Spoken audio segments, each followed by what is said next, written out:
Every Sunday morning, Grace followed the same quiet ritual. She rose before the sun, boiled the kettle, and laid a clean cloth across the small wooden table by the window. She placed 2 plates, carefully, side by side, 2 cups of tea, 2 chairs. When everything was ready, she sat down alone, facing the empty seat across from her, listening to the house breathe around her. Grace had been married to her husband William for 42 years. They had built a life from ordinary moments, shared breakfasts, gentle arguments, unexpected laughter, and evenings where silence felt warmer than words. William loved strong tea and weak jokes. Grace loved how he pretended not to care about either. Their mornings had been simple, but they had been theirs. A year earlier, William had passed away quietly in his sleep. There was no dramatic farewell, no final speech. Just a stillness that entered the room and never fully left. After the funeral, friends tried to help. They brought food, flowers, and well-meaning advice. Most of them said the same thing eventually. Time would heal everything. Grace nodded politely, even when she didn't believe it. What time did instead was change the shape of her days. The house became quieter. The mornings felt longer. Yet Grace could not bring herself to remove William's chair. It stayed beside her, pulled slightly away from the table, just as he had always left it. Keeping it, there was not a refusal to move on. It was an acknowledgement of what had been. Some mornings, Grace spoke to the empty chair. She told William about the weather, about the neighbor's new dog, about the tomatoes growing too fast in the garden. Other mornings, she said nothing at all. She simply drank her tea and let the memories settle gently around her like dust in sunlight. Her neighbors worried. They watched from their windows as she sat alone every Sunday, and they whispered to each other with concern. One afternoon, a kind woman from next door finally said, "Grace, you know it's not healthy to live in the past." Grace smiled, the way people do when they have learned not to argue with grief. "I'm not living in the past," she replied softly. "I'm living with love." Everything shifted slightly the day her granddaughter Lily came to visit. Lily had just turned 12, an age balanced between childhood and understanding. She arrived with a backpack full of books and questions, and she noticed the empty chair immediately. Children always notice what adults try to ignore. "Grandma," Lily asked as they sat down together, "why do you keep that seat for Grandpa?"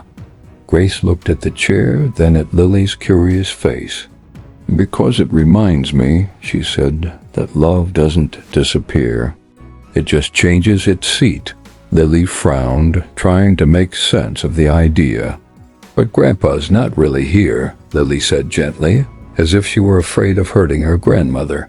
Grace reached across the table and took her hand. "Close your eyes," she said. "Think about him. Remember his laugh, his stories, the way he held your hand when you were little." Lily closed her eyes.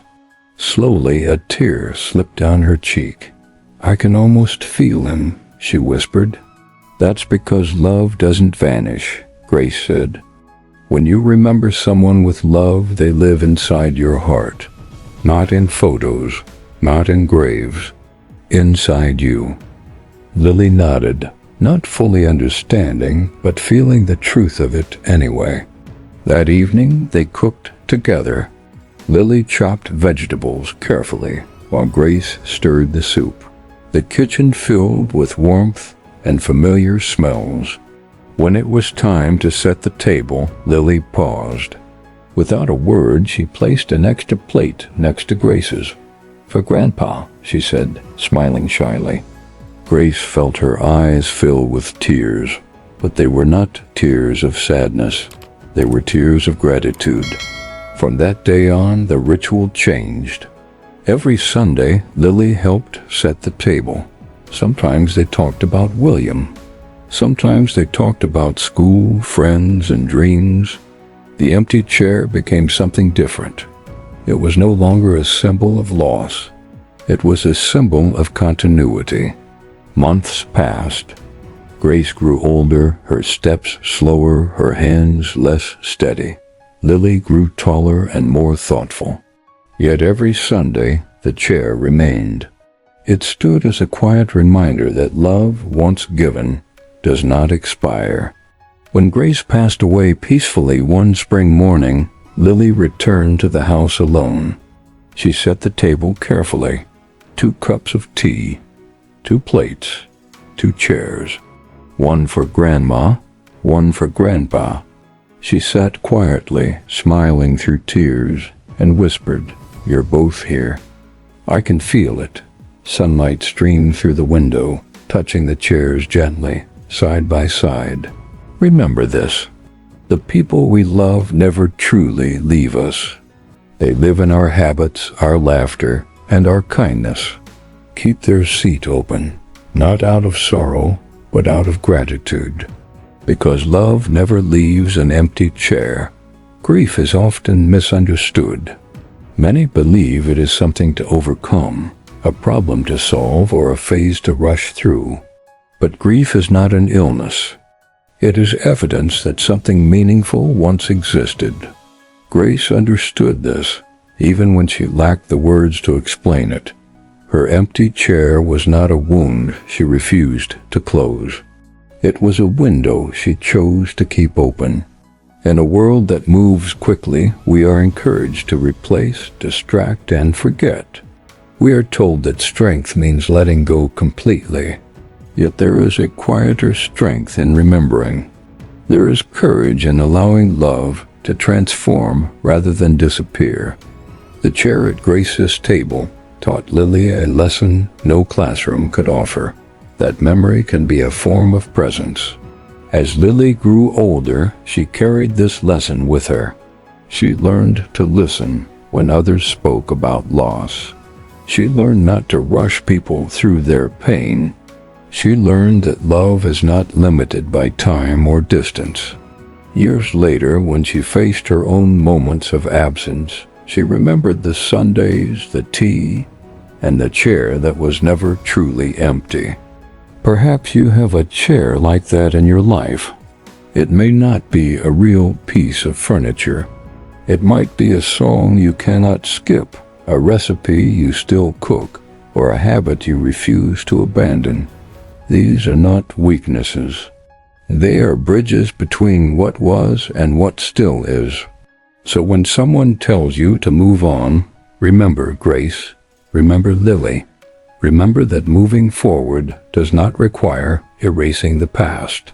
It only asks that we carry it with kindness. Love does not demand forgetting. Love asks to be honored.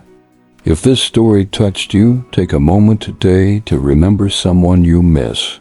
Say their name out loud. Smile at the memory. Set a place for them in your heart. Because the people we love never truly leave us. They simply change their seat. And if you are watching this right now, know that you are not alone in your remembering.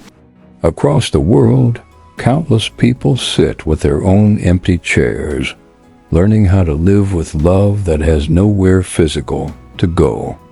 Let this story remind you that remembrance is not backward. It is a gentle way of saying thank you for a love that still shapes who you are today. Hold space for that love. Protect it. Let it guide your patience, your empathy, and your compassion. In doing so, you keep something beautiful alive, and you turn absence into meaning, memory into warmth, and loss into quiet strength. Thank you for listening, for feeling, and for remembering with an open heart today.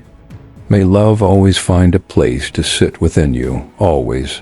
And don't forget to like, share, and subscribe for more inspiring English stories only on English Life Dailies. Love never leaves an empty chair.